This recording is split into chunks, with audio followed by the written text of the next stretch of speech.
what happens is if we're not careful, we will look at a boundary as a limitation versus something of protection. I was told early on, don't vent about your spouse to your parents, because you can work through that with your spouse and move on. Yep. Mama's always going to have that in her heart. She's always going to remember. The greatest joy I have is when everybody in this house is smiling.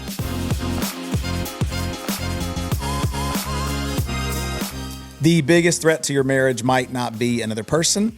It's probably not an affair. It may not even be conflict or money. In fact, it might just simply be the amount of unlimited access that people have to you or someone in your family.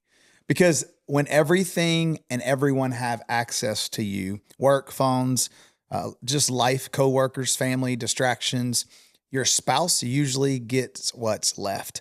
Many times that's something outside the home. That could also be your kids getting your attention. And so today on the Good Life podcast, we are talking about how to establish marriage and family values, specifically marriage, that not just allow you to survive, but to thrive. And so today, Daniel is back with us. Daniel's our student pastor at Relevant Church. I am grateful that you're back because as we were talking before this episode, you are getting ready to go on a 3-week sabbatical after serving our church well for over 7 years. That's one of the things we do. 7 years, we give sabbaticals to staff to say, get away, take some time with your family. And this is the first time you've done this for this long. Tell us about your chaos this week. My goodness. First, let me say thank you for just the generosity you extend to staff in that way. It's so honoring, and I'm so grateful for that. And it's a gift, and I'm so excited. But at the same time, it probably would have been easier to just continue to work, because you got to make sure that 3 weeks worth of services and just day-to-day responsibilities are covered. We have an incredible team, and I know they're going to carry everything forward and not miss a beat. But at the same time, I'm back here like, don't forget this and don't forget that. And we're coming right back in the week of Easter. And so trying to make sure all Easter activities and services are all fully planned and just ready to hand off to the team to execute. Yeah, man, I remember the first time I took a legitimate sabbatical. Which, by the way, if you wonder what a sabbatical is, it's just a time of rest and recovery. It's not just all free vacations. That's not what we're trying to do. But we do ask our staff to, hey, take a vacation. Speaking of boundaries, we'll talk a little bit about, intentional time. We say spend one of those weeks, spend with just your spouse doing something. Now, it doesn't mean the whole week, but a good chunk, 3 or 4 or 5 days, spend with your spouse, doing something to just get away and recover, and then spend some time with your family. If you have kids, and then spend some time just kind of leadership, growth, spiritual development, and balancing all of that. And so you guys got some stuff fun planned? Yeah, we sure do. I'm excited because I get to kind of work on some big picture things that it's difficult to find time to do. Yeah. Like I started a student devotional a couple years ago that I would like to kind of wrap my head around and finish during that time. And then we're going to go to Disney for a day with the whole family. And then we're going to, Krista's parents and her family is going to fly down and go to Disney with us. And then we're going to leave the kids with her family, and we're going on a cruise. Boundary number 1, leave the kids at home. Absolutely. 8-day cruise, as long as we've ever been without our kids. Yeah. And so I'm excited and just as equally nervous. So we'll see if I've got more gray hair when I get back. Yeah, man, I'm excited for you. It's gonna, you'll get away and realize, man, I forgot something. But I know you scrambled to make it onto this podcast, so I'm grateful that you're here, and I'm hoping you guys recover and have some fun time. So let me kind of talk about our topic today, because for those who may be new, we've got a lot of new listeners to the Good Life podcast. I have a book coming out probably later this year called The Good Life that stems from a discipleship thing that we do in our church. All this is kind of intertwined. And so people say, what is The Good Life? What's the difference in the podcast, the book? What's the difference? Here's the reality. All of us are trying to experience and live out the abundant life that God has for us on earth. And so a little backstory to kind of catch those of you who are up to speed, like where all this comes from, because today's verse is a huge part, really the whole second half of the book that I've written, and still working on making edits to, working with publishers, as well as even the discipleship content is built off of Romans 12:1 and 2. And so let me back up. Genesis chapter 1 through 3 is we talk about, God created the heavens and earth. He created humans. He created male and female. He said it was good. It was good. It was good. After he created Eve, he said it is very good. Yeah. He put them in the garden, the sin in the garden, boundary that God set. They breached the boundary. Mm-hmm. God's best, God's perfect plan, sin entered the world, death by sin, sickness by sin. So if that boundary, that kind of off limits tree of the knowledge of good and evil is not crossed by Adam and Eve. We have a whole different culture, whole different world. Yeah. So that sets up the whole conversation around boundaries. Then we get to Romans 12, 1 and 2. And this is really, so the good life was lost in the garden. We get to Romans 12, 1 and 2. And it says, offer your bodies as a living sacrifice, holy and pleasing unto God. This is your spiritual act of worship. Then it goes on to say, do not conform any longer to the patterns of this world, but be transformed by the renewing of your mind. Then you'll be able to test what God's will is. Here it is, his good, pleasing, and perfect will. So the good life is centered around living your life in such a way that honors God, because sin is always out to deceive and destroy. And so as we talk about Romans chapter 1 and 2, or chapter 12, verses 1 and 2, because we've spent a lot of time in the book of Romans, and we're talking about culture and do not conform any longer to the patterns of this world. One of the things that I left our church with Sunday was marriage without boundaries eventually conforms to culture. And so that's kind of the springboard into our conversation today. Yeah, that's a powerful statement. I want to ask you to unpack that. But first, I want to ask, can you define what boundaries are? So we're all working from the same working definition. What's a boundary? Yeah, so I shared this story. I've shared this several times in messages, but I shared it in the message recently. I don't know, a decade or 2 decades ago. I'm trying to think of when we got our first dog. It was probably 2 decades ago. We had a dog early on in our marriage, and one of the first things we got, we had kids. So Julie got a dog in 2001, I think. Well, then in like 2006 or so, may have been before that. I don't know. What I do know is during one of the State of the Unions in I think it was January at the time, Bush was president. So it would have had to have been, what is that? 2005, 07, 08, somewhere in there. Anyway, yeah. So it was 06, 07, somewhere. I don't know. Anyway, he was giving the State of the Union. We let our dog out. And for those of you who heard this past weekend, just stay with me. Let our dog out. It was late at night, and I forgot about the dog. We had a fenced-in backyard, but there was still some ways that she could get out. And the problem was, we had she'd never tried to get out, so we just kind of let her out, and she would come back in when we forgot about her. We're watching the State of the Union. And all of a sudden, Julie goes, where's Saxon? And I was like, we go out, nothing. Now, Julie was very close to this dog.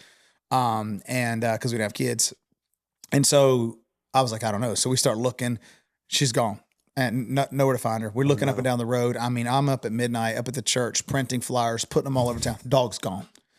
And I realized there's a little place under the fence and a little opening where the dog got out, but we couldn't find it. I'm thinking this is a coyote, it's a fox, something got this dog. So next morning, about 5:45, 6 o'clock, we hear something at the door. Julie jumps out of the bed. She runs. She's like, oh my gosh, she's home. Sits down on the floor. She's crying. The dog's home, all that kind of stuff. And I was like, she's like, we cannot let this happen again. You know what we had to do? We had to set boundaries. And so I went and got an electric shock collar. Don't send me no emails about this. Anyway, I got an electric shock collar, put the stuff in the yard, put the shock collar on the dog. Dog gets too close to it, bows up like a stallion, and so she would go out to the yard. We had this I didn't put it in some narrow space. I did it all the way around the yard, but she just got freaked out. She would go to the same 5-foot circle and poop and come back in every time. And so you say all that to say what is a boundary? The boundary could seem cruel, but it was for her safety. And I tell people all the time, if you're not careful, the closer you get to the street, the more likely you are to get run over. Mm-hmm. And so the boundary was just simply a place to say, we love you, we care about you, we want you. And I know it's a dog, but it was a way to say, we don't want anything to happen to you. And so when we're talking about marriage, the same thing applies. So I hope that answers your question, but it's just a guardrail, a safety thing to protect your home, your relationships, whatever it may be. Yeah, that's funny.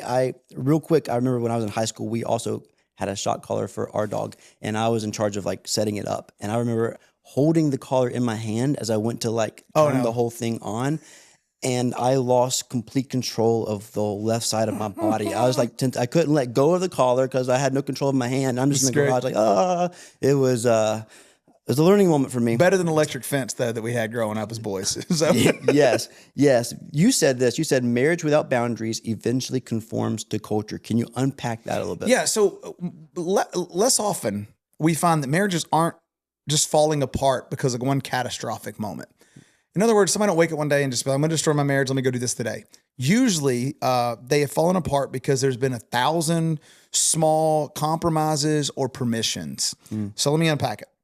I give somebody a little more access to this area of my life. I have a little less protection in this area of my life. A little later at work every night. a deeper conversation with someone of the opposite sex that leads to some kind of emotional connection. And before anyone notices, the boundaries that once protected your marriage are gone. And it's not necessarily because one day you just decided to push them all down. It's because they drifted. I'll use this illustration. If you have a vineyard, you have a garden, you have something. My grandfather was a gardener and he planted, and he always was trying to keep like the foxes out, trying to keep, the destruction out of his garden. But think of it from a vineyard perspective or a garden. Beautiful vineyard, rows of healthy vines, fruits growing everywhere, but there's no fence. There's no protection from, outside influences, maybe even boundaries, maybe not just a fence, but maybe you didn't put the right weed control down, some of those things. I mean, you can talk about it, maybe it's even, you don't have it in the right, you plant at the wrong time of year. That's another thing that's like so important for this thing to grow. And so slowly, little by little, animals wander in, weeds come up, something happens, a drought, for whatever reason, because it's maybe the wrong time of year. It's nothing dramatic, but little by little damage here, little fruit gone.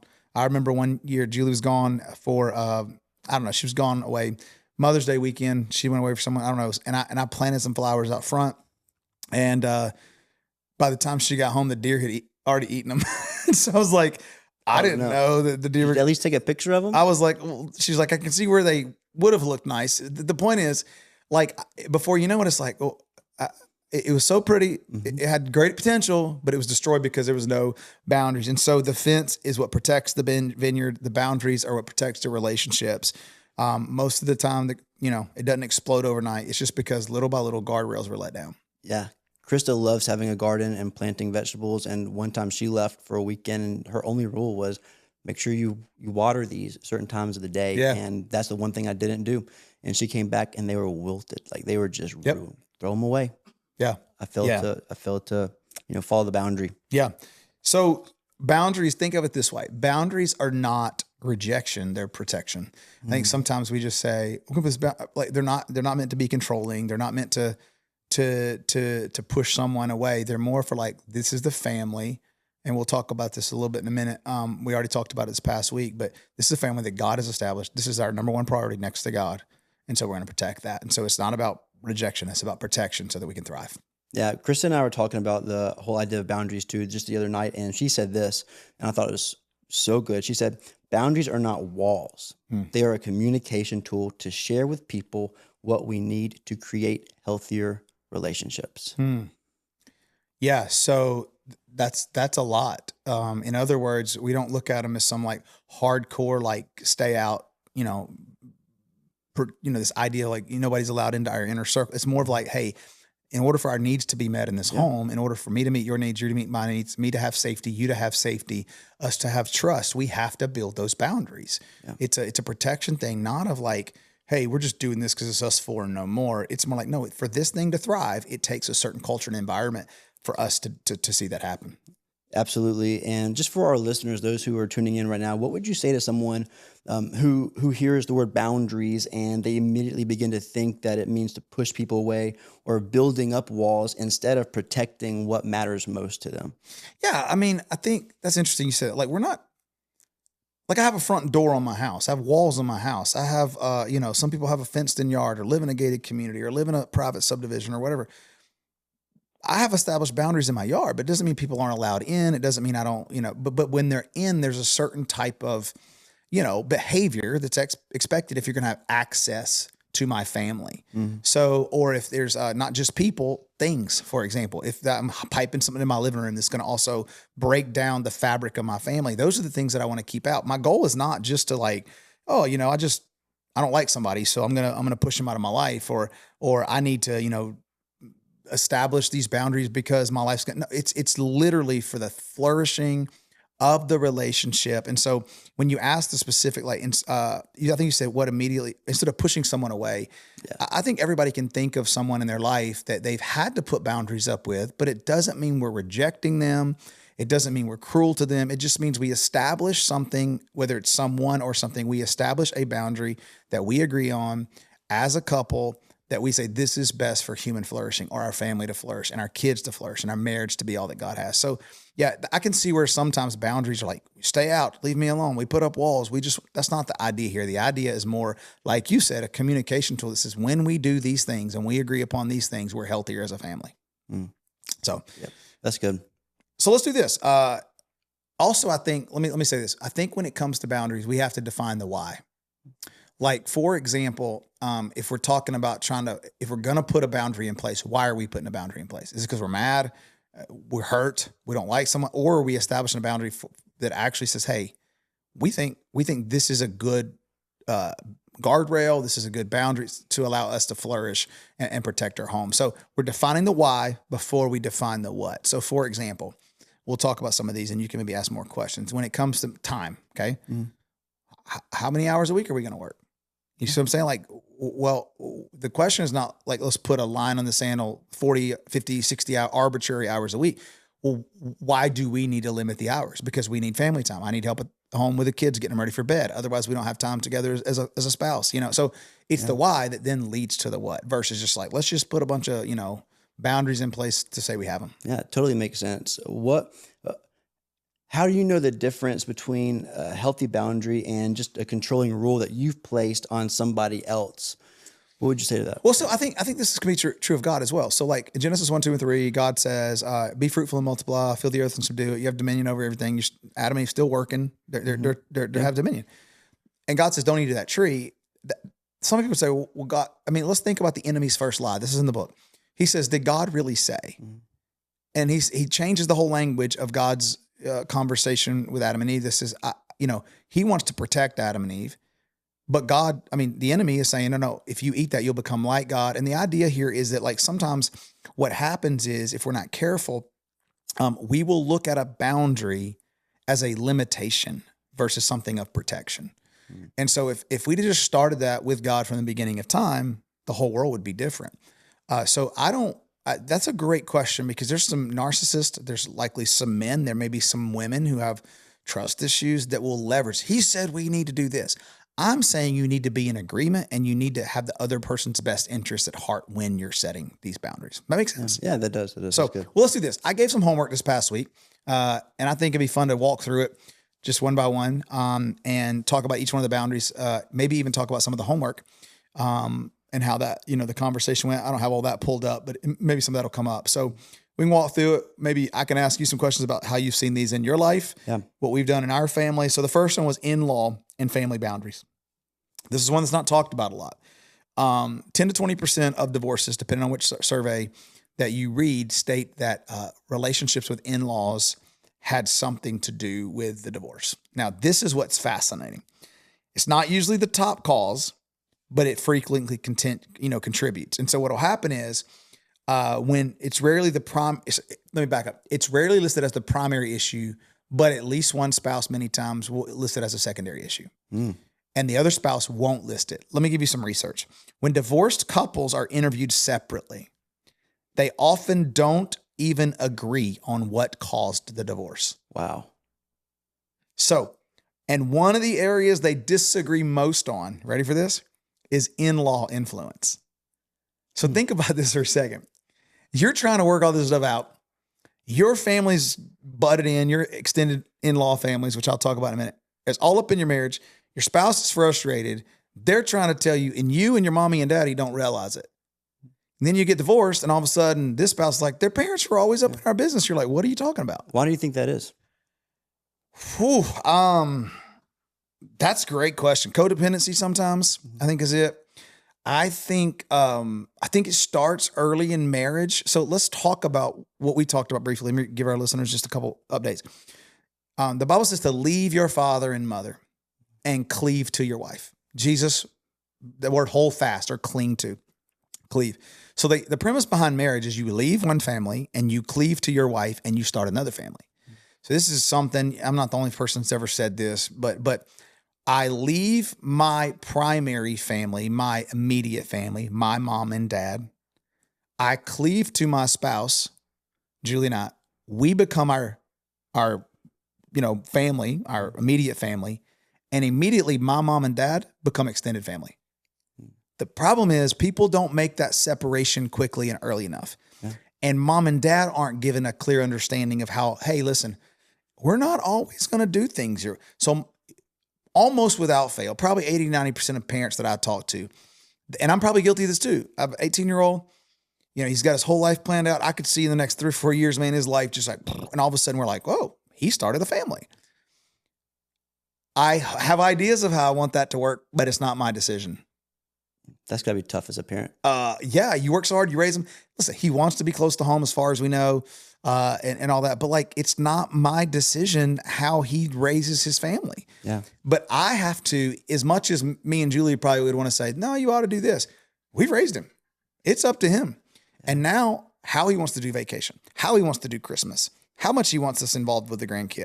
Those aren't my decisions. Now, we can always be open and flexible, but that's up to them. And that's a hard pill. You're like, I raised you. I can't believe you're doing this. I mean, if we're not careful, parents, in-laws can become like, well, they just, he married her and then, she married him or what. And it's just like, he took her away from us. Like, yeah, he did. Yes, she did. Because that's what the Bible says to do. That's so interesting. And I wonder how many people don't even realize the moment you say I do, your parents are now extended family. I saw there's a great debate on the internet a couple months ago where this woman recorded a video. She's a mom and she has adult children. And she's like, I want a family vacation with just me and my children, not their spouses and not their kids. And the internet was crazy enough divided where you have a group of people that's like, I think that's healthy. I think that's okay. And then the other half of the internet's like, I don't know if my wife would be okay with that. So you're saying that these people were married and the mom wanted the kids to go on a vacation without it'd be the like daughter-in-laws or son-in-law. Oh it'd be like my mom reaching out to me and my siblings and saying, hey, we're going to the beach. And your spouse is not allowed to come. Krista and your kids aren't allowed to come. And the rest of your spouses they're staying at home. It's just me and my children. Yes, I don't care how divided the internet is. Half of them are wrong. Yeah, that's crazy. You got to tell mom, listen, if we had like girls trips that we're planning, like it's all girls and but to arbitrarily make that decision as a mother-in-law or a father-in-law, you don't have that right. Yeah, I could not imagine looking at my wife and saying, hey, I'm going to the beach for the week. You're here with your kids. Our kids. And I mean, it's like, let's just say men, they go on hunting trips. That's fine. But like, it's the motive behind it. I don't want them around. It's different than like, hey, y'all don't care to go shoot guns and y'all don't care to go play golf. So it's a family vacation and you've excluded half the family. Wow. Yeah. So we got to leave. We got to cleave. So here's what happens. One spouse, when you get divorced, will say, your family constantly interfered, while the other spouse would say, what, my family? They're just trying to help. Mm-hmm. And so it's fascinating how many times people get divorced. One says their parents are always involved. And the other was like, what are you talking about? Again, if there aren't clearly established boundaries, and I would also say, here's another thing about boundaries. You can even insert the word expectations. The expectations we're agreeing upon these expectations to bring, fruit to our family. So, which means that marriages don't just struggle with family pressure. They struggle, listen to this, without even both of them don't even recognize the family pressure. So how do you deal with an issue you don't even recognize? Because we're not talking about it enough. We're not saying, no, you can't let your mother-in-law, your father-in-law, you can't let your parents, sir, you can't let your parents, and you may have to go have the conversation with your parents. Ma'am, don't put your spouse in the situation to create a conflict with your parents. So Julie and I have had to navigate this, and I won't go into a ton of details because we were able to resolve this. But this changed radically, and you're in a little different situation because Krista's parents live in the north, and you guys live down here, and they're flying down to be with you. They always travel very well and come hang out. But at the end of the day, Julie and I were away from town. We came back into town. We'd be in town for a week with our son, and man, learning to balance both sets of grandparents who wanted time with just the kid. Whose house are we staying at? There was a time where we just had to say, and I had to have a tough conversation with my parents and just say, hey, here's the way it's going to be. Julie had to have a tough conversation with her parents. Say, here, tough or clear may be the better word. Yeah. Not like we were just having, but I can tell you, looking back, when those conversations happened, they were uncomfortable because it's like, what are you trying to say to me? You don't want anything. That's not what I said, but I understand that's what you feel, but nobody ever taught us to leave and cleave. Yeah. And that's the danger. Now, here's the crazy part. My parents now live in my backyard. Not in my backyard, in a house in my backyard. Yes. And then my mother-in-law lives with my sister-in-law. We all live in the same neighborhood. We still have boundaries though. Mm-hmm. And so, but at the end of we're still close. We still have good relationships, but we have boundaries. And so sometimes the biggest problem with in-law boundaries is the spouse whose family is crossing the boundaries can't even see it happening. Let me say that again in simple terms. Sometimes one spouse's parents overstep the boundary and that spouse can't see it. And the other spouse is like, I've said it before, your dad, your mom, you're this, your dad, they're trying to tell me how to parent. They make me feel whatever. And then one spouse is like, what are you talking about? And so like at the end of the day, this is why you have to sit down, have the conversations, which is why we talked about communication issues in our last time together. So it's rarely the main domino, but all of a sudden it can be the straw that breaks the camel's back. Yeah. We've had to set boundaries like with my mom. She loves our children and she'll give them whatever they want. Like always. That's great. There's the dessert after we do family dinners on Monday night and she always wants to bake some cookies. We don't really want our children to have that much sugar that late at night. And so I've had to have those uncomfortable, awkward, tough conversations like, Mom, please don't, or ask us first. We don't want Hadley running around with 3 cookies. And here's the crazy part about that. Because, you know, your mom, my mom, everybody's mom and dad can be watching this and go, I didn't know. Here's what she means well. Exactly. It's, I love them. This is the way I express love to them. It's just like, hey, in our house, we would prefer, here's how we want to establish sharing that love or expressing that love. Yeah. Yep. That's a great example of how sometimes boundaries with your kids, because think about it. If you're a spouse who's like, we'll use this one as an example, not to pick on your family, but this is just a simple example. Giving them, you know, cookies, whatever. They don't sleep good, but then mom's left home with them and dad's off at work. But this is dad's parents who are giving them cookies, and now mom's picking up the chaos because they didn't sleep good or they had a tummy ache. Yeah. You got to set boundaries. And all that stuff, it can seem like, what's it hurt? It's not any one thing. It's just little things over time, especially when it comes to that. Yeah. And we're in a unique situation when it comes to in-laws. Like you said, Krista's family lives up in Wisconsin, up in where the air is so cold it hurts your face. It's crazy. So we're not close in proximity, and so we don't have too many boundaries to talk about. We have discussed, like, you know, anytime we go on vacation, it's to visit your family. And so what does a vacation look like not visiting family? Good. And it's difficult because, well, we don't want to send the message to your family like, oh, we're rejecting you, we don't want to see you. And also finding the balance of, I understand you don't see your family very often. And so it may just be 3 or 4 times a year. And so trying to, or maybe you can fly up for 5 days and I can stay here and watch. Yeah. But that every family is a little different. Absolutely. And then, like I mentioned a minute ago, Monday nights is family dinner with my parents. And so what does it look like? Krista's worked all day. She doesn't want to be overstimulated by my parents. And she has permission to send me a text. Hey, I'm just going to go home tonight. I'm not feeling well, or I just need some time. And she has free reign to do that. Yeah. That's totally fine. That's a boundary we've allowed. And the boundary in that comes, like, if you think about it, is like your parents know that sometimes she's just too tired. Yeah. And they've accepted that. And they don't take it personal. Yeah, that's good, because it's not only established, but it's clearly communicated. Yeah, yeah. And so what would you say to someone that's listening right now who might take a boundary too far, or maybe they weaponize a boundary? So let's say, for example, they don't like their mother-in-law and they like to use language of boundaries so that way they can keep distance. Yeah. Well, so it's easy to pick on mother-in-laws because that's kind of the joke that I grew up on. Sometimes it's father-in-law, sometimes Let's say it's sister-in-laws. Yeah, sometimes it's, all of a sudden, like, you get our brother-in-law who you're constantly, you know, it can be, you know, if I have a brother and all of a sudden Julie's like, you know what, why are you constantly, you know, or if she has a sister and they're always going out for girls, like those are also options. Yeah. But here's what I think is important to understand.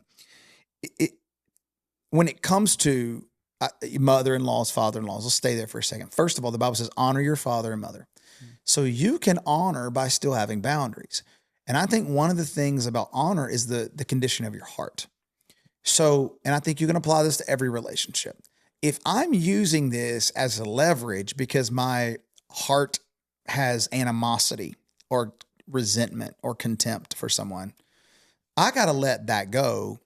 I do have to establish boundaries in such a way that I'm not triggered, but just to tit for tat thing, that's just silly. That's not the goal. The goal is not to push someone out. The goal is to establish something. So here's what I would say. You pull full disclosure. When you hear about our boundaries in our home, many of our boundaries are really tight. There are certain areas where we have a little flexible, a little looser. In the area of finances, for example, we have, like, don't show me a surprise that you spent $1,000 on something. But, like, one of the things I'll talk about when we get to finances is maybe some boundaries that as we've gotten older and a little more mature and trusted each other and have a little better financial capacity, those boundaries have let out a little bit. So I think whatever area of your life, sometimes the boundaries can let out a little bit. Some of them I don't think ever should. Not the in-law boundaries necessarily, but I think depending on the situation, depending on how do you honor and how do you keep that, you still want to have the relationship, but you can't allow it to affect other relationships. Yeah. So let's keep it practical. What's one boundary you would recommend for all families? Yeah. So I think real quick, I think holidays are huge. I mean, you know this, especially when you have families that are living in other states. If you have families that live in the same state, it can still be. So one of the things that we have said, first of all, I'll just kind of put it, let's talk about Christmas. Our entire family ended up rescheduling and doing Christmas differently. We used to do Christmas Eve. Now we do a Christmas Day. And the reason we do it is because we've centered our family around church at Christmas. Mm. And I would do that even if I weren't the pastor, which makes it hard. We also give our staff some time off and our volunteers time off afterwards so they can be with family. But at the same time, I would say you need to have expectations established really early in your marriage so that both mother and father-in-laws and sister-in-laws and brothers are, what time are y'all coming to our house for Thanksgiving? Well, here's what we're going to do. Historically, Thanksgiving has been on Thursday at lunchtime for this family and at 2 for this family. Can we all reach a compromise? And if not, we'll be on time for one and leave early and be late for the other. Mm-hmm. Or this year we're doing Thanksgiving with this family and next year we're doing Christmas with this family and vice versa. Here's a little leverage. I don't like to use that term, but if people find out you're only coming every other year, it's amazing how quickly they'll move something 2 or 3 hours to make it happen, especially if you're local. Yeah. If you're traveling across state lines, that's different. And you're going to have to really figure that out. So I would say when it comes to holidays, make sure you're clear. And then when it comes to travel and vacations, I think you need boundaries with your kids. I think it's great that you guys are going just you and Krista. I think it ain't always if every vacation is an extended family vacation, it's not, it's chaos. Some people love it. I love my family. Most of us live in the same neighborhood. Don't put me in a cabin with all of them. Not because I don't love them, because they all go to bed at different times and wake up at different times. And everything in the cabin creaks the whole time. That's not a vacation. My stress. Now, Julie loves it. I'm going to get up early and be with the kids. And I'm like, I ain't getting up early. If I'm on vacation, I'm staying in bed. So we'll do those things, but those aren't vacations. Yeah. They're trips. They're trips. That's a good way to put it. I love it. We make memories. We have fun. We take pictures, but I ain't rested when I come back. Yeah. It's like we took when Hadley was a 1-year-old on vacation. And everybody's like, how was a vacation? I'm like, it wasn't a vacation. It was torture. It was a family trip. When you have small kids, it's just a we family were making trip. Memories. Some were better than others. Yeah, they were memories. Like, good and bad. Yeah. I came back more stressed than I left. Yeah. But I think it's interesting. It's no surprise. I've said this many times. Krista and I didn't do premarital counseling. We did pre-engagement counseling. Yeah. So for all of our single listeners, one of the best questions our counselor asked us was, share with me, like, what is your vision for holidays? Where do y'all go? What do y'all do? What's your tradition? And I'm like, that's a great question. Yep. What are we going to do for too many couples wait till after they say I do and the honeymoon, and then the holiday gets there and you're 3 weeks out and you're like, oh gosh, what are we going to do? Mm-hmm. If I'm late to your parents, they're going to feel offended. But if I don't keep my family's tradition, they're going to be offended. What do we do? Yep. Those are great questions and conversations to have before you're married. And if you've got 3 siblings and they're all married and they all do, sometimes it is what it is. Yep. Maybe, just maybe, there are times where the whole family needs to just move everything a day or two for the sake. I mean, I don't know. At the end of the day, though, if this, then that. Meaning, if they can't move it till this time, then we're going to have to make a decision that best benefits our family. That might be come early, leave early, stay late, change years, whatever it may be. Yeah, that was a huge tension point in our family. I have 3 siblings. And my sister's married, my brother's not. My sister's got a whole family. And so trying to find a day that we can all get together. My parents were divorced. And so trying to find time to go to dad's, trying to find time to go to mom's, where we can all 3, like, we'd leave one parent's house, say, all right, I'll see you in about 15 minutes at the next parent's house, trying to make that work. And then on top of trying to travel to visit Krista's family, we moved Thanksgiving up to Sunday. Yep. So that way we're flying to Wisconsin. When can we all get together? And so those are, again, great conversation to have. Boundaries. And when you set your boundaries, what you say in a loving, kind way is, we're not breaking these boundaries. If you guys can compromise a little bit, it'll help us out. Mm-hmm. And I think that is a game changer for so many. And so I think when it comes to travel, when it comes to holidays, just in general, here's an example. Let's just take Thanksgiving. If you're normally starting at noon and the other family's normally starting at 3, If one family will go to 11 and one family will go to 4, it's 1 hour difference. And now all of a sudden, those are not, but if everybody's like, no, we've always done it this way. Well, I don't live, I leave and I cleave, and I'm not part of we anymore. Yeah. Mm. So that's great. Yeah. Number 2, work and time boundaries. This one's big. Estimated between 40 and 47%. Work related to divorces relate to time and priority issues, meaning like not prioritizing time at home. And so 47% of husbands cited quality of time spent together as a contributor to the divorce. Fascinating, because you oftentimes would think the woman, at least I would, the woman would say, he's just always 47% of men say the quality, not quality time, the quality of the time, meaning face to face. Maybe that means phones down, which we'll get to. Maybe that means intimate moments. Maybe even in the intimate moments, are they quality intimate moments? I mean, we can unpack. Sure. Are we laying in bed on the opposite sides of the bed? Or are we snuggling together? I mean, we're getting into physical stuff here, which we'll talk about in the next coming few weeks. Not me and you, me and Julie will talk about that. But yeah, I'm not having that conversation with you. But at the end of the day, what is that time? Look, just be present where you are. Don't just exist where you are. And so includes work hours, busyness, lack of intentional time, and the quality of the time that you actually spend. So I don't spend a lot of time here, but what thoughts do you have? Yeah, this is honestly a very personal struggle for me. It's hard for me to turn my mind off. I'm constantly thinking, or I see things that remind me, I'm going to take a note of this. This would be great in our student ministry. We went to the movies a year and a half, 2 years ago, and we watched Inside Out 2. And there's a scene where Joy, the emotion Joy, looks at anxiety. And it's like, anxiety, you don't get to tell Riley who she is anymore. Yeah. I'm pulling out my phone. I'm like, that's going to be a sermon. And Krista, her love language is quality time. And she's like, what are you doing? The key word is quality. Yeah. She's like, put your phone up. I'm like, this is going to be a great sermon one day. And so always thinking of like work or how to, or ministry or how to pour into others. And if I'm honest, there have been seasons I come home and my family gets the leftovers, and I have to answer to that. That's my doing. And at the end of the day, my children aren't going to look back and remember the late hours I put in. They're going to remember the moments that I was missing. And so that's something I'm not perfect at it, and I'm working incredibly hard to be more present. And when I'm home, put my phone away. I know we'll talk about devices in a little bit, but I can be glued to my phone, and that can be a tension point because it takes away. I like quality time for me is we're in the same room. You're reading a book. I'm looking on social media, or I'm an information junkie. I like to see what's happening in the world with culture and pop culture. But with Krista, it's like your phone's away and 100% attention. Well, she spent all day pouring her life into her clients. She needs normal grown-up conversation that's not traumatic when she comes home.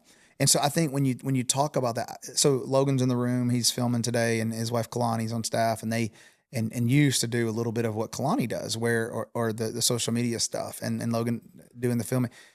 If you're not careful, the producing of things, the responding to things, and I finally looked at Kalani a few weeks ago and I said, hey, listen, don't feel the need at 7 p.m. every night to respond to messages that come in. Yeah, because somebody else's urgency should not control your time, because she just kind of rolls with that. And so I think you said there were seasons. Here's what I would say. There should be days, not seasons. There are days. Hey boys, Tuesday of this week, I'm going to be gone when you get up. I might make it home before you go to bed. Yeah. But guess what? Monday night, we're all doing something we're going to get that time back. So, yeah. Let me ask you this.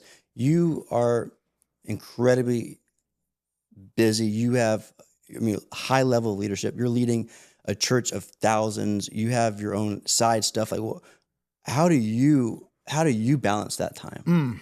Okay. So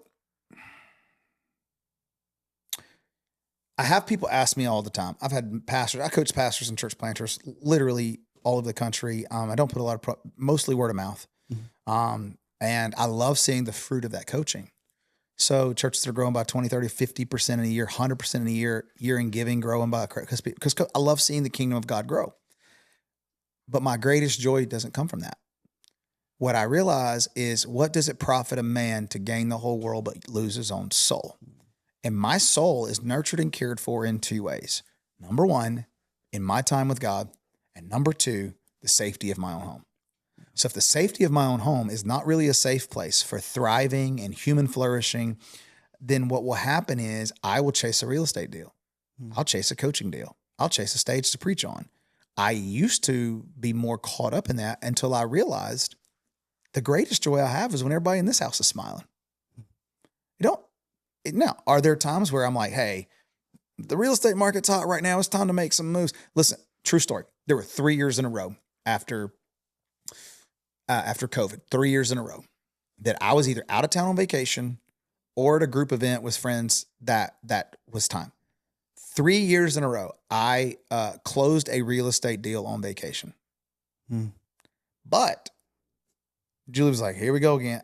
Here's the thing.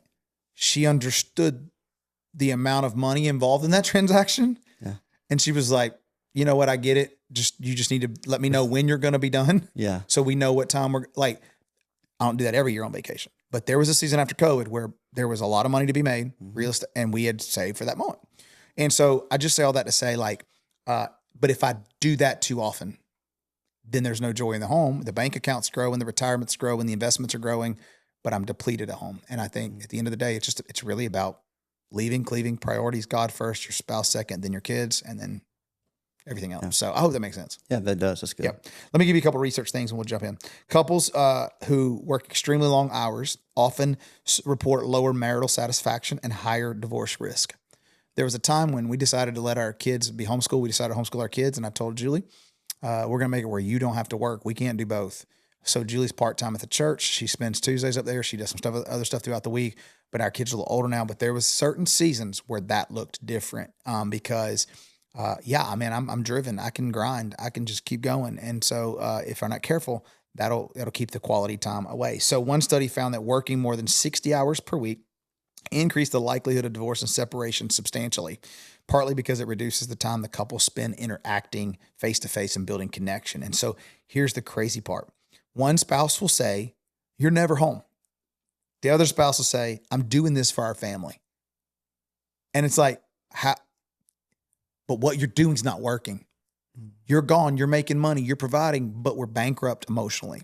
And so, which really means this, it's not a lack of love, it's a lack of time. It's a lack of intentional quality time together more often than that. So.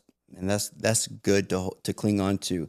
This is something that I've learned just talking with couples, and I see that when couples begin setting boundaries, one person usually feels relieved while the other person is beginning to feel restricted. How do you navigate the tension so it builds trust instead of maybe resentment? All right, I'm going to take a shot at something I might be wrong on.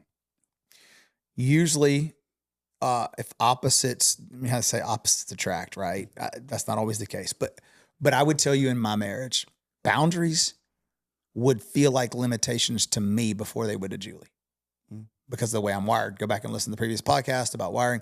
Boundaries can feel restrictive, especially if there's an opportunity out there that the boundary hinders. It don't have to be a bad opportunity, a good opportunity. Yeah. So for example, there have been times I've had to forego real estate deals, forego speaking engagements. And I'm like, I could go and do this. And it's like, no. So for somebody that's driven, that likes to accomplish and is task oriented, which I am, if you're not careful I'm goal oriented, all of a sudden that can feel like, well, I can't chase this goal right. I can't do this right now. I can't go play golf every week and improve my score, whatever it may be. I can understand where boundaries could feel restrictive, but here's the counter to that. If you don't have them, eventually something's going to implode. Something. You're going to drive a wedge in, and all of a sudden you're going to looking back, you're going to realize that the relationship has eroded over time. Yeah. And there have been seasons where Julie be like, I remember early in life, I joined a church softball team because I still wanted to live my childhood years. Joined a church softball team, and they would have 2 or 3 games a week. And she's like, I work full time, you work full time. We have Wednesday night services. You're gone 3 nights a week. When are we supposed to have a relationship? I was like, you want to play softball with me? No, I didn't say that. But the point was, it was all choked up in like what I wanted. And I'll take you back to last week's episode. It could bankrupt us relationally. So I think that probably that's me taking a stab at it. I think one partner is probably wired a little different, and boundaries can feel constrictive. The other part is like, hey, I got married for safety and calm and peace, and so I really want the boundaries, and so I can see where that would happen. but it's on the responsibility of the partner who may be a little bit more rogue and rebellious to say, no, the better thing here, the mature thing here, the godly thing here is to put these things in place. Yeah. I think that's one thing Relevant's missing is a church softball team. It is. And you know why we don't have one? Just look me in the cameraman, because most of you aren't in a small group. You're not in a pathway. And so your pathway would be praying a prayer and then playing softball. And that's not discipleship. You can find a league to play in to create fellowship if you want, but we need disciples. And if you're not in a pathway and you're asking why we don't have a softball team, that's why. Boom. That's a great answer. Great answer. So help our listeners maybe practically what's a good boundary they could set in this area? Yeah, for this one, it's pretty easy. I think date nights just with your spouse, no kids, family dinners once a week, clearly defined expectations regarding family and vacations and how many times, like you said, yours is Monday night, you go to your parents, fine. Define those things. And so let me tell you what we did.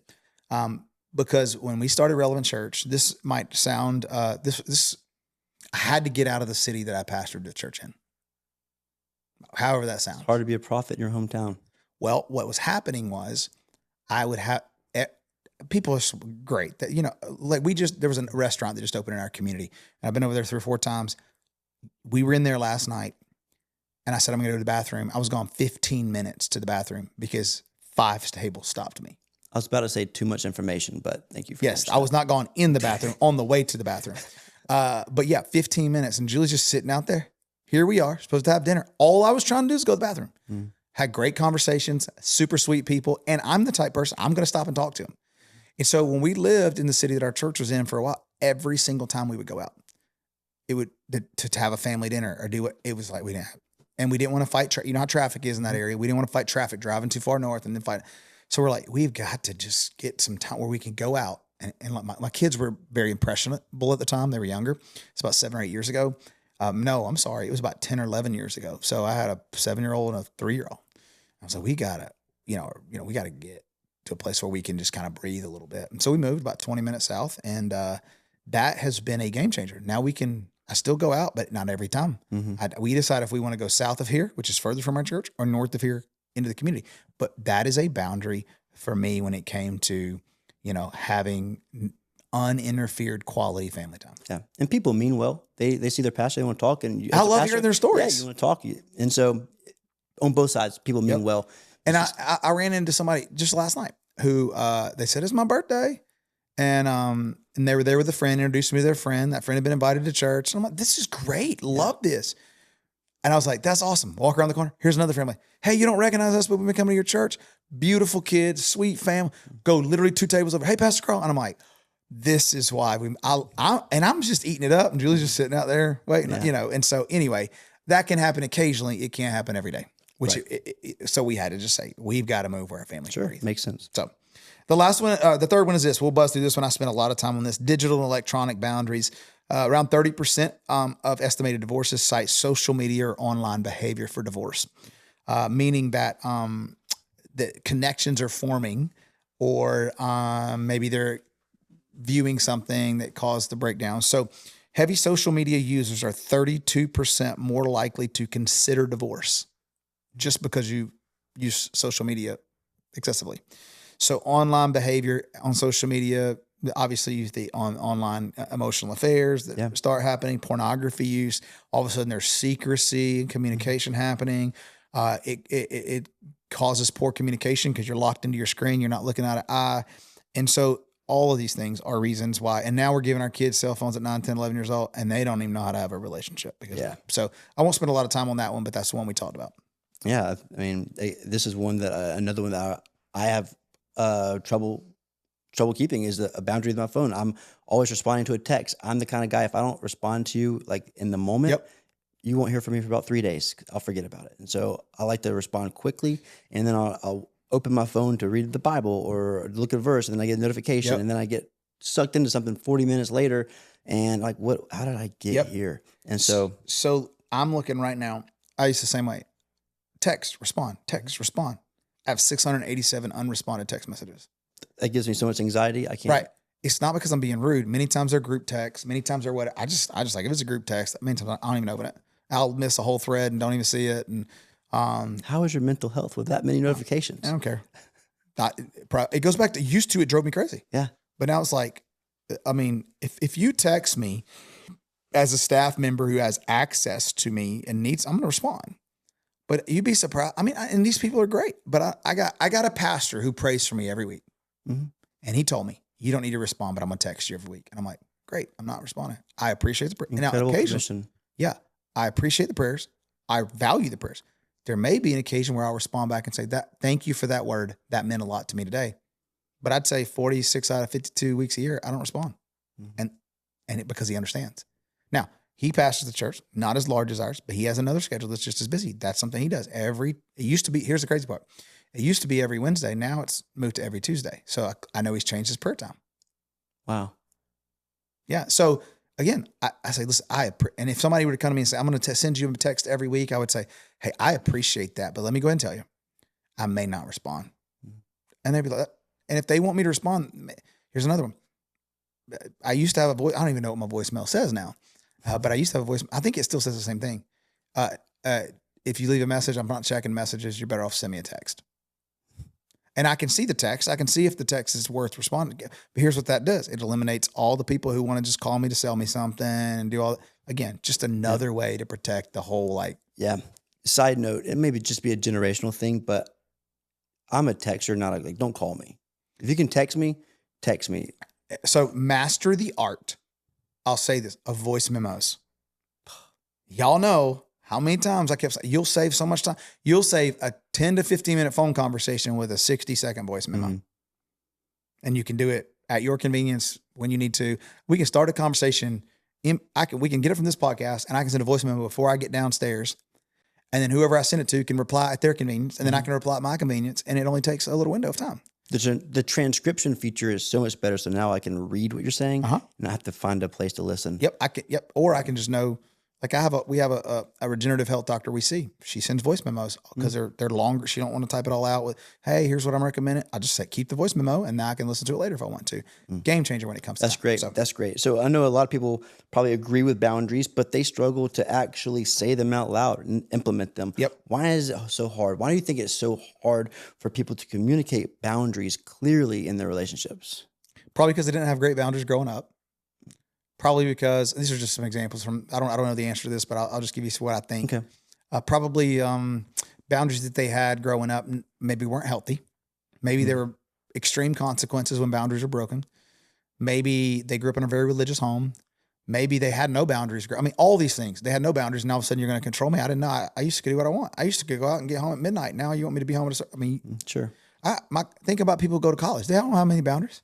Especially if you go to a public university, there's no boundaries. And then you're going to get married and have kids, and all of a sudden you're going to. Yeah. So we establish patterns from childhood and teenage years and even young adulthood that I think contribute to that. And now all of a sudden, if we're not careful, boundaries will feel like control. And I would simply say, if you're not ready to set boundaries, you're not ready to get married. Mm. So good. So what's one boundary you would share with our listeners today that they could implement in this area of their life? Yeah, these are simple. Screen time limits. People say, I'm not on my phone. Well, let's look at your phone. Mm. There have been times where Julie and I have said, full disclosure, you're seeing the inside of my family. She'd be like, you're always on your phone. And I'm like, I'm not always on my phone. Let's look at our screen. Here's the thing. Screen time can be good or bad. Mm-hmm. So if I'm being accused of something, but the screen time says otherwise, that's different. And you can see you can see all the details of when you were on and all this stuff. If I'm being defensive of something and the screen time says, buddy, you need to pay attention, that's also a good thing. Yeah. So screen time limits, I would say passwords. I mean, look, I don't even know who all has access to my stuff now. I know at least 3 people, including some people on staff, can log in any of my stuff anytime they want and see anything they want, my wife included. I mean, I'm logged into my son's Instagram account just for protection on him. And not because I don't check it, but I can. Yeah. I can see his algorithm, all that stuff. So I shouldn't say I don't check it. I mean, occasionally I do. It's not like I check it once every 3 or 4 months, or if I'm on there and, for whatever reason, there's been times where because of the way Instagram works, boom, I accidentally opened his instead of mine. Mm-hmm. But like he didn't feel like I'm trying to control him. He knows I'm trying to protect him. Yeah. He knows that because of the relationship I've had. So I would say rules of engagement, establishing when we're going to use our phones, what time we're going to put them down. Do we have a TV in our bedroom? Are phones allowed in our bedroom? Yada, yada. And I would say another screen, Kindles are killing. I mean, women are reading. I mean, you can take books even, and now they paint, romantic novels and all that kind of stuff. All of a sudden now that's just like, a screen. You just latched in and emotionally drawn in. You guys have a TV in your bedroom? We do. Yeah. And honestly, here's, some people don't. We use it as an excuse to go to bed early sometimes. And I mean, Julie likes to go to bed, but we'll binge watch. I say binge watch.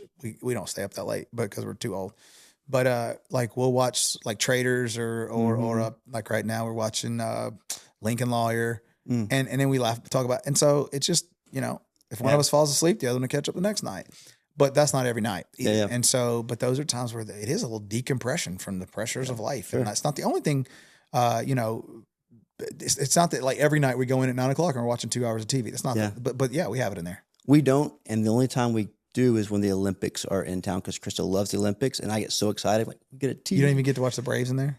No. Man. I know. I get the notifications on my phone. Yep. So cool. Number 4, emotional and opposite sex boundaries. Let's start buzzing through these for the sake of time. Yep. The person most likely to wreck your marriage might not be the one it might actually be the person you're venting to about your marriage. So I've seen it over and over. I estimate about 50 to 60% of divorces cite some sort of emotional opposite sex boundary that's being breached. It includes infidelity, emotional affairs, workplace relationships, secrecy, and friendships that turn otherwise. So these are things that are just, to me, super simple. And people like, well, let me give you an example. I think you probably would. Okay, I'll give you an example of ours in a minute, but let me just kind of give you a story. Probably 20 years ago. It's crazy to think about that. Somewhere 18 to 20 years ago. You're only 25 years old. Right. I remember I was in a work environment with 2 females who just bashed their husbands all the time. And I thought to myself, they won't make it through the next year. Within a year, both were divorced. One was in a relationship with another married man. Ooh. Yep. And I'm thinking to myself, all you did was, instead of working on your marriage and you just vented to, and my suspicion is that, I don't have proof of this, the person who was in a relationship with a married man that ended up destroying that other marriage and now they're together. My suspicion is there was probably also venting to that man about what was going on. Or inappropriate boundaries that led to an emotional connection because something was missing at home. And so with that said, I would just say, obviously, please never, I would just say this. This is the boundary for us, because I'm going to give you an example. First of all, number 1, I'm never, and Julie's never alone with a member of the opposite sex. Yep. If we ever are, you know this at our church, there are cameras. We know where the cameras are. We're only in places where the cameras are. There have been times where, oh crap, I'm here and this person showed up. We're going to a public area. I'm getting on the phone. Those are just, and you're like, why don't you have the self-control?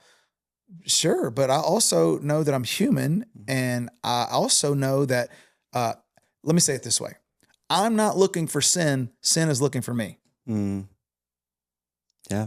I'm not out here looking for something, but you better bet the enemy's looking to destroy my marriage, my family, your family. Flee from the appearance is what Scripture says. And that's exactly right. It doesn't matter what my intentions or their intentions are. How is it perceived to others? One of the conversations I've had with young adults many times is like, look, you can't do that if you are in this level of leadership, because you got to flee the very appearance of evil. And I'm not talking about them, I'm just talking about in general. And this is an example, but they would be like, so do you think I did? I didn't say that at all. I said you got to flee, but you know me better than that. I didn't say I didn't know you better than that.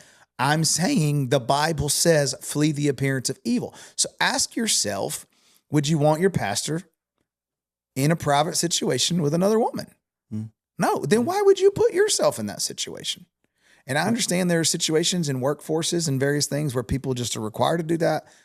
Obviously, you have to be very wise and cautious about that. I do remember one time early in our marriage, Julie worked at a location where there was a man that also worked in that location with her and was like, well, we don't live about like 5 minutes from each other. Why don't you just ride to work with me? And she's like, heck no. Yeah. I'm not, first of all, red flag, dude asking another man's wife to ride to work. The Billy Graham rule. Exactly. It's an old Billy Graham rule. I'll never be alone with a member of the opposite sex. So that's our boundary. And then the other thing is, I will never speak negatively of my spouse to anyone except a trusted Christian counselor that we both see, that knows both of us. So and that includes your parents, because this is something I learned early on. I was told early on, don't vent about your spouse to your parents, because you can work through that with your spouse and move on. Mama's always going to have that in her heart. She's always going to remember the way he made her daughter feel. So if I have a daughter, and my daughter comes to me and vents about her husband being controlling, and maybe she overblows that situation because she's amped up. She goes home and forgives him, and I'm like, I'm gonna kill that. I'm gonna kill it. Yeah. So that's a situation to where, that could. I think we hear my dog barking downstairs. That's fun. So last time it was my phone, and now it's the dog barking. So I think we're all alone in this house filming, and the dog's going nuts. Always on our toes. So let's go to number 5 and number 6. Number 5 is financial boundaries. 37%. Financial issues or divorces cite financial, issues. So the most common arguments and causes for divorce are sometimes, communication breaks down around this one. So I won't go into a ton of all this, but really finances, money problems are usually not about money. They're usually about trust and transparency. And so real quick, I did a budgeting workshop with a couple staff this past weekend, a couple staff and leaders. And honestly, this was part of the conversation. Putting your checking accounts together, knowing where everything's going, setting boundaries in that area. So again, any thoughts you have on that? That's good. I remember early on in our marriage, we agreed upon a certain amount of money we could spend. There's an amount we could spend without having to go ask for permission or give a heads up. And so I remember just right above it was the Apple Watch, and I wanted to upgrade. I've had mine for 4 years. I wanted to upgrade. And I'll just do it. I won't say anything. Maybe it'll get delivered. She won't know. And of course, it doesn't happen that way. And it's delivered as she's walking in the house. I'm like, well, what is this? I'm like, my new watch. She's like, oh, you didn't say anything about that. I was like, I know I didn't. And I'm sorry that you're finding out this way. And so it's for you, honey. Yeah. So I can read all your messages really quick, and there you go. But I learned that within the first 6 months of our marriage. You know what? I don't care what the amount is. I'm just going to let you know. Yeah, that's good. So we have shared accounts. Yeah. This is a boundary for, I think, all couples. Shared accounts. Yep. It doesn't mean you don't have another account where there's other money that you're saving. I mean, I have separate retirement, but all our money's there. She can see it. She can know every money in, every dollar out, right? Yep. We joined ours before we got married.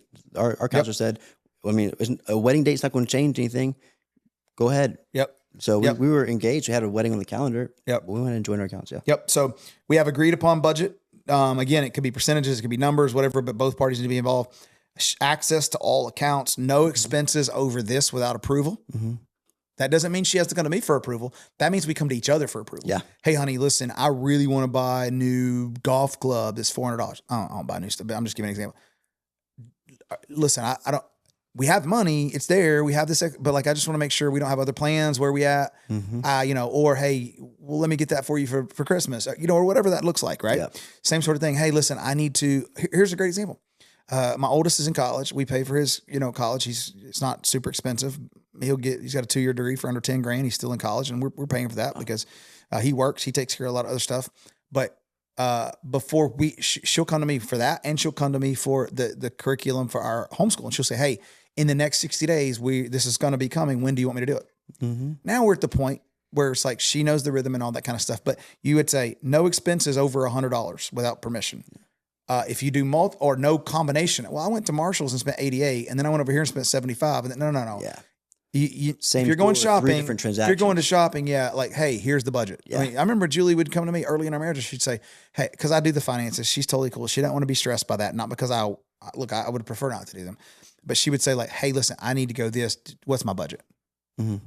Not because I was controlling or anything, but because she didn't want to do it, but she also wanted to honor the boundary. Yeah. And to build up our savings early in our marriage, payday for us was Wednesday. So Tuesday night, we'd clear our checking, put everything in savings. There are a few instances where we had a bill come out Wednesday morning at 3 a.m. or my tithe comes out on Wednesday morning. And so oh gosh, it got declined. We have money. We just cleared it from one account, put it in the other because we didn't need it. We got through the week. That's building up our savings. Wasn't communicated very well. And then boom.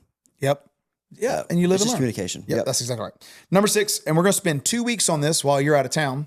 Great. So you'll have to listen in. Maybe it'll make your vacation better. I'll tune in. We're talking about sexual boundaries. Now, when I talk about this, 50 to 60% of divorces cite some sort of sexual infidelity, or you're ready for this, pornography, unmet sexual expectations, and then sexual disconnection. So we might be having sex, but it ain't quality sex. Sure. That's a big time like issue that we run into all the time. So a lack of sexual intimacy, if you just kind of want to, in sexual purity in marriage, is one of the most frequently cited reasons for divorce in surveys. So let's wrap this up. Any other questions or thoughts before we do?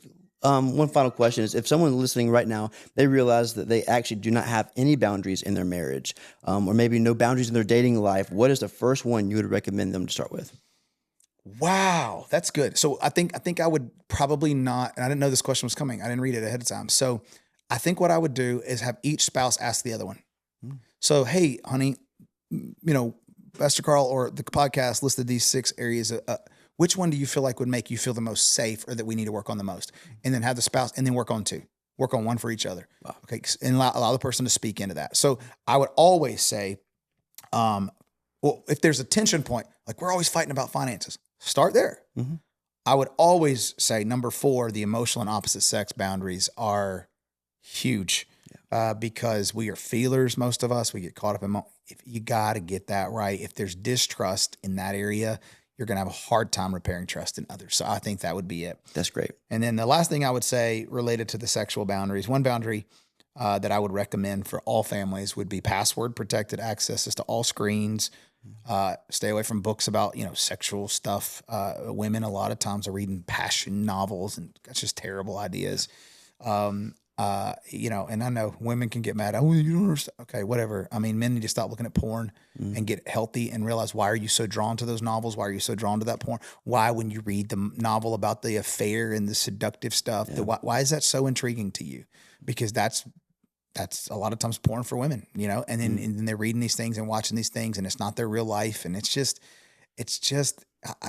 what you put in eventually has an impact on you. And so, when it comes to sexual boundaries, I think we'll talk more about this in the coming weeks at the church and on this podcast, but also think establishing healthy rhythms to your sexuality or your intimacy in marriage are important. So again, this is just kind of practical stuff. One of the feedbacks we continue to get from you is like, man, it's just so helpful.